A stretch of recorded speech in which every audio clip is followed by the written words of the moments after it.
दोस्तों आज है 7 अगस्त। तो आज हम बात करने वाले हैं 7 अगस्त की तमाम भर्तियों को लेकर लेटेस्ट अपडेट के बारे में, जो कि संबंधित है नई शिक्षा सेवा चयन आयोग, यूपी नई प्राइमरी शिक्षक भर्ती, यूपी टीजीटी पीजीटी, इसके अलावा और भी कई और बड़ी लेटेस्ट अपडेट के बारे में। तो चलिए दोस्तों वीडियो शुरू करते हैं। चैनल को सब्सक्राइब करके बेल आइकन को दबा लें, जिससे कि आपको रियल ऑथेंटिक जानकारी सबसे पहले मिलती रहे। दोस्तों यूपीएससी पीईटी को लेकर बेस्ट बुक आ चुकी है, जो कि चक्षु प्रकाशन की है। और जैसा कि आप जानते हैं कि यूपीएससी की भर्तियों में ऑनलाइन से आप कुछ भी पढ़ेंगे, आपके पेपर में कुछ भी नहीं फंसेगा, क्योंकि यूपीएससी के ज्यादातर जो पेपर होते हैं वो ऑफलाइन या फिर आपके जो बुक्स होती हैं उनसे आधारित ही देखने के लिए मिलते हैं। और यूपीएससी पीईटी क्वालिफाई करने के लिए आपको एक बेस्ट बुक ही परचेज करनी चाहिए, जिसमें आपका सिलेबस और महत्वपूर्ण क्वेश्चंस का समावेश हो, साथ ही साथ प्रीवियस ईयर क्वेश्चन भी आपको मिलें। और ये सब कुछ आप सभी को मिलते हैं यूपीएससी की पीईटी की बेस्ट बुक, जो कि आप सभी के सामने है, चक्षु प्रकाशन की, जिसमें 2200 से ज्यादा महत्वपूर्ण क्वेश्चन, 6 सॉल्व पेपर, इसके अलावा और भी बहुत कुछ, जैसा कि आप सभी अपनी स्क्रीन पर देख सकते हैं। इस बुक में महत्वपूर्ण क्वेश्चंस के साथ आपको मिलती है डिटेल उत्तरमाला, साथ ही साथ व्याख्यात्मक हल भी। यूपीएससी की संपूर्ण गाइड के साथ इनका प्रैक्टिस सेट भी आता है, जिसको आप परचेस करके अपनी तैयारी को और भी मजबूत बना सकते हैं। इन दोनों बुक्स के लिंक आपको वीडियो की डिस्क्रिप्शन में मिल जाएंगे। आप अमेजोन या फ्लिपकार्ट से या फिर अपने नजदीकी स्टोर से परचेस कर सकते हैं, लिंक वीडियो की डिस्क्रिप्शन में है। शुरुआत करते हैं सबसे पहली अपडेट को लेकर, जो कि संबंधित है प्राउड मूवमेंट के बारे में, जिसको लेकर जानकारी तो आप सभी को सोशल मीडिया साइट्स के माध्यम से मिल गई होगी, लेकिन फिर भी आप सभी के लिए यहाँ पे बताया जाता है कि चांद की कक्षा के अंदर पहुंचकर चंद्रयान-3 ने भेजी पहली तस्वीर। फिलहाल अच्छी और बड़ी अपडेट यही है कि चांद के ऑर्बिट के अंदर उसने प्रवेश कर लिया, लूनार के अंदर, लेकिन अभी काम फिनिश नहीं हुआ है, क्योंकि सॉफ्ट लैंडिंग कहना अभी बाकी है। उम्मीद है उसमें भी सफलता हासिल होगी। जय हिंद, जय भारत। बढ़ते हैं अपनी अगली अपडेट की तरफ, जो कि संबंधित है विधानमंडल के सत्र को लेकर। जैसा कि दोस्तों आप जानते हैं कि विधानमंडल के सत्र को लेकर आज से शुरू होने की शुरुआत देखने के लिए मिलेगी, जिसका इंतजार शिक्षक भर्ती के साथ साथ नए शिक्षा सेवा आयोग को भी है, क्योंकि आज ही अगर बात की जाए विधानमंडल की शुरुआत देखने के लिए मिलने वाली है, तो सत्र में हंगामा भी होगा। और जब जब हंगामा होता है तो विधानसभा को स्थगित कर दिया जाता है। स्थगित करने से ये मुद्दा होता है क्योंकि मुद्दे भटक जाते हैं और किसी मुद्दे को मंजूरी नहीं मिल पाती है। हालांकि सरकार इस सत्र में इस मुद्दे को पूरे तरीके से ख़त्म कर देगी नए शिक्षा सेवा चयन आयोग को लेकर। आज इसको लेकर शुरुआत होने वाली है। अब जैसा कि आप जानते हैं कि नए शिक्षा सेवा आयोग की गठन की बात की जा रही है, तो विधानसभा के अंदर कौन कौन से मुद्दे होंगे वो भी यहाँ पे लिखा हुआ है कि सत्र के पहले ही दिन प्रश्नकाल की करीब 13 विधायक सदन के पटल पर रखने की तैयारी करेंगे। इसमें विधानसभा की नई नियमावली पेश की जाएगी, लेकिन सपा ने मणिपुर घटना की सहित महंगाई व बेरोजगारी जैसे मुद्दों पर सरकार को घेरने की रणनीति बनाई है। इसको लेकर सपा के सदस्य सदन में हंगामा नारेबाजी करते हुए दिखाई देंगे। रविवार को आयोजित की गई कार्य मंत्रण समिति के माध्यम से इसको लेकर फिलहाल जो सारी चीज़ें वो तैयार कर ली गई हैं, लेकिन अब मुद्दे की बात यही होगी कि आज से शुरू होने वाले विधानमंडल के अंदर किस किस मुद्दे पर मोहर लगती है, जिसमें एक सबसे बड़ा मुद्दा होगा नया शिक्षा सेवा चयन आयोग का, जिसको लेकर जानकारी आप सभी को यहाँ पे भी देखने के लिए मिल जाएगी कि राज्य शिक्षा सेवा चयन आयोग को मिलेंगी बड़ी चुनौतियाँ। बेसिक से लेकर उच्च शिक्षण संस्थानों तक की शिक्षक भर्ती के लिए गठित किए जाने वाले राज्य शिक्षा सेवा चयन आयोग को सैकड़ों मुकदमों की चुनौती मिलेंगी। यह मुकदमे उच्चतर शिक्षा सेवा आयोग, माध्यमिक शिक्षा सेवा चयन बोर्ड के इन दोनों भर्ती संस्थाओं के नए आयोग में विलय होने से, इसलिए इनके जो मुकदमे भी होंगे वो नए आयोग को लड़ने होंगे। चुनौतियों के बीच में इस आयोग के युवाओं को बहुत उम्मीदें हैं।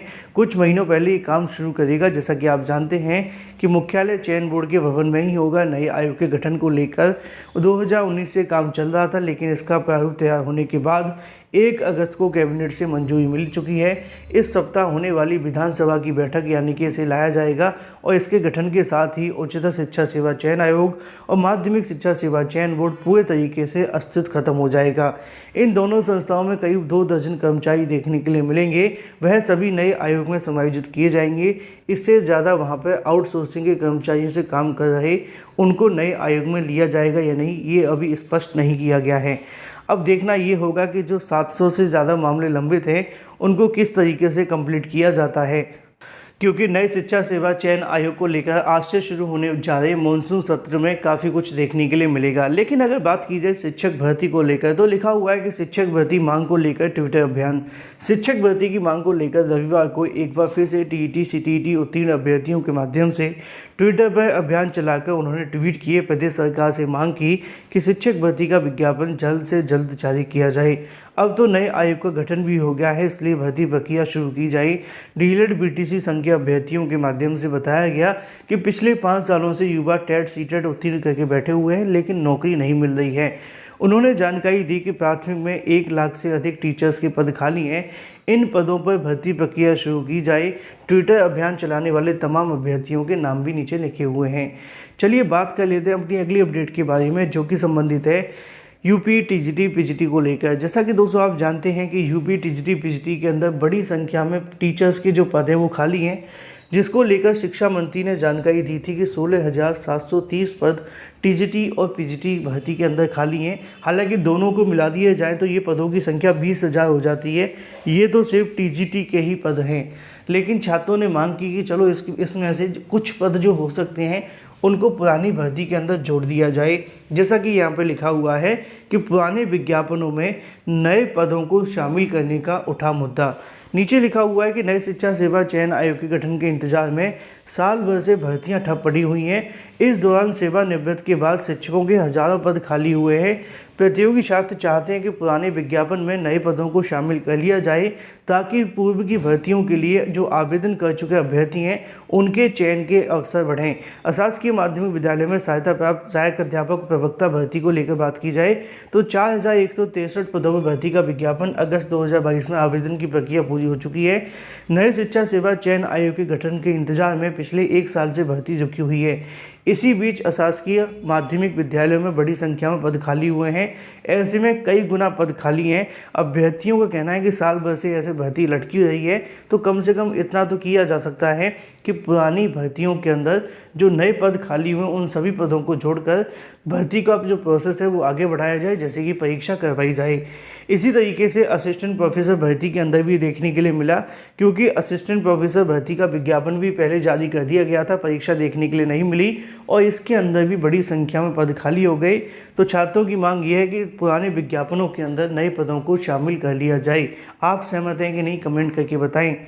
चलिए बात कर लेते हैं अपनी अगली अपडेट के बारे में, जो कि संबंधित है यूपीपीएससी और यूपीएससी के माध्यम से 2 अपडेट को लेकर, साथ ही साथ एकेडमिक हटी और नई भर्ती विज्ञापन जारी को लेकर। यहाँ पर यूपीएससी के माध्यम से 3,831 पदों पर नई भर्ती का विज्ञापन जारी कर दिया गया है, जिसमें से एकेडमिक को हटाकर यहाँ से सीधा आप सभी का लिखित परीक्षा के आधार पर चयन देखने के लिए मिलेगा। जिनको नहीं पता उनको बता दूं कि जूनियर असिस्टेंट के अंदर पहले जो भर्ती होती थी उसमें एकेडमिक मेरिट को जोड़कर भर्ती की जाती थी, लेकिन अब नई भर्ती के अंदर और पुरानी 2022 की भर्ती के अंदर इसमें पूरे तरीके से एकेडमिक को ख़त्म करते हुए चयन किया जाएगा।